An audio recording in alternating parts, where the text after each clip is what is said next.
Question 1.10.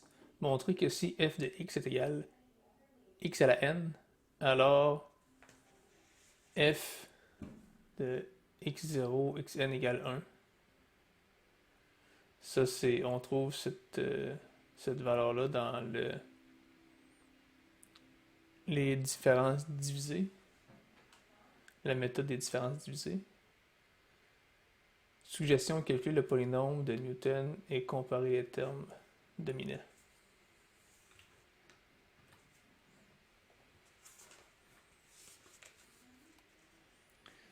Donc, si on écrit c'est quoi le polynôme de Newton, on a que P de n, Pn de x est égal à A0 plus A1 x moins x0 plus A2 x moins x0 x moins x1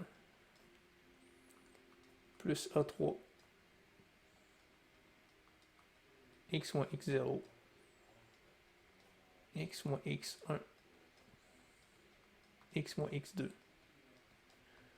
plus A4 ainsi de suite. On veut que c'est ça c'est le polynôme de Newton.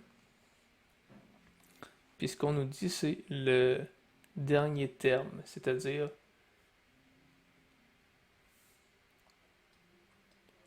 le f de x0, x1, x2, x3 à la xn. Ça, ce que c'est en réalité, ça c'est notre valeur a à la n qui est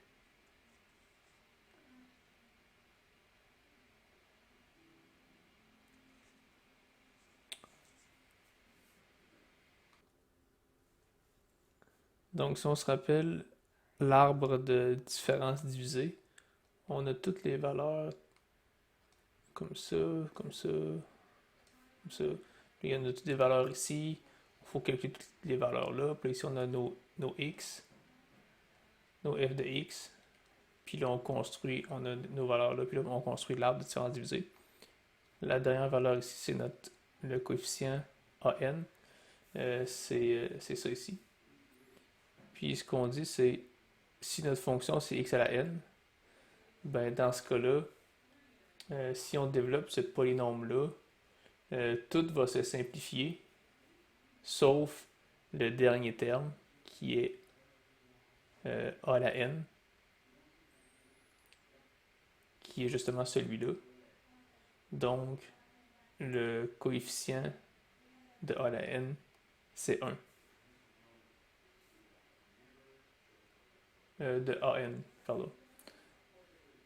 Donc ça, ce que ça veut dire, c'est que si on résout un arbre de différence divisée comme ça, on va trouver un a à la n qui est égal à 1.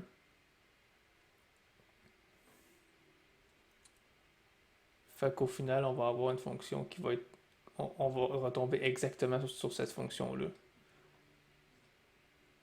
Donc on a le 1 ici.